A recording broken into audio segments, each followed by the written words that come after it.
আসসালামু আলাইকুম প্রিয় দর্শক, আজকের আলোচনা গর্ভবতী মায়ের রোজা রাখা না রাখা এবং প্রসূতি মায়ের রোজার বিধান।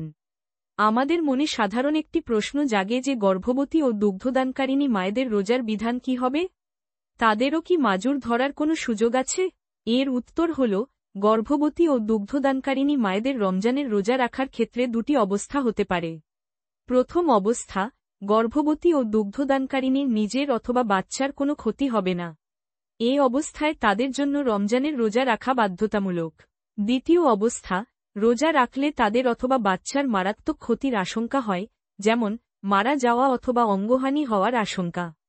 এই অবস্থায় তাদের রোজা না রাখার অনুমতি আছে, তবে ক্ষতির আশঙ্কা চলে গেলে রোজা কাজা করতে হবে। দ্বিতীয় অবস্থায় দুই ধরনের মতামত পাওয়া যায়। কেউ কেউ বলেন, গর্ভবতী ও দুগ্ধদানকারিণী রোজা ছেড়ে দিলে তা কাজা করতে হবে না, শুধু ফিদিয়া দিলে হয়ে যাবে। হাদিসের শব্দের দিকে চিন্তা করলে বোঝা যায়, রাসূল সাল্লাল্লাহু আলাইহি ওয়াসাল্লাম ওয়াও হরফে আতফের মাধ্যমে মুসাফির, গর্ভবতী ও দুগ্ধদানকারিণী মহিলার রোজার বিধান বর্ণনা করেছেন, যার দ্বারা স্পষ্টভাবে বোঝা যায়, এই দুই শ্রেণীর নারী রোজার ব্যাপারে মুসাফিরের ন্যায়।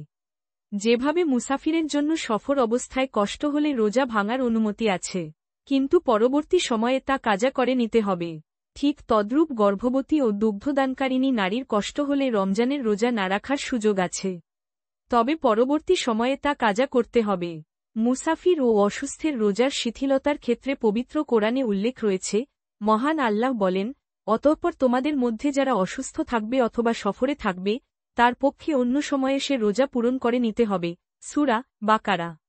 অর্থাৎ এই আয়াতে অসুস্থ ব্যক্তি এবং মুসাফিরকে প্রয়োজনে রোজা না রাখার শিথিলতা দেওয়া হয়েছে, তবে তারা যৌক্তিক কারণে যে কয়টি রোজা রাখতে পারবে না, পরবর্তী সময়ে সেগুলো কাজা করতে হবে। তাফসিরে আহসানুল বায়ান। সূরা বাকারার এই আয়াত এবং ইবনে মাজার উল্লিখিত হাদিসের আলোকে বোঝা যায়, গর্ভবতী ও দুগ্ধদানকারিণী মায়েরাও বিশেষ অবস্থায় বিধানের দিক থেকে মুসাফির বা অসুস্থ ব্যক্তির মতো। তাই নিজের ও সন্তানের ক্ষতির আশঙ্কা হলে অভিজ্ঞ ও মুত্তাকি চিকিৎসকের পরামর্শে রোজা না রাখার অনুমতি আছে, তবে পরবর্তী সময়ে কাজা করতেই হবে। এ ব্যাপারে ফাতাওয়ায়ে তাতারখানিয়ায় উল্লেখ রয়েছে, যদি গর্ভবতী এবং দুগ্ধদানকারিণী নিজের ওপর অথবা সন্তানের ওপর রোজা রাখার ভয় করে তখন তাদের জন্য রোজা ভঙ্গ করা জায়েজ আছে এবং পরবর্তী সময়ে তারা তা কাজা করে নেবে। ফাতাওয়ায়ে তাতারখানিয়া, রোজার অধ্যায় 03-404। ধন্যবাদ ভিডিওটি দেখার জন্য। ভিডিওটি ভালো লাগলে লাইক, কমেন্ট, শেয়ার এবং অবশ্যই আমাদের চ্যানেলটি সাবস্ক্রাইব করতে ভুলবেন না।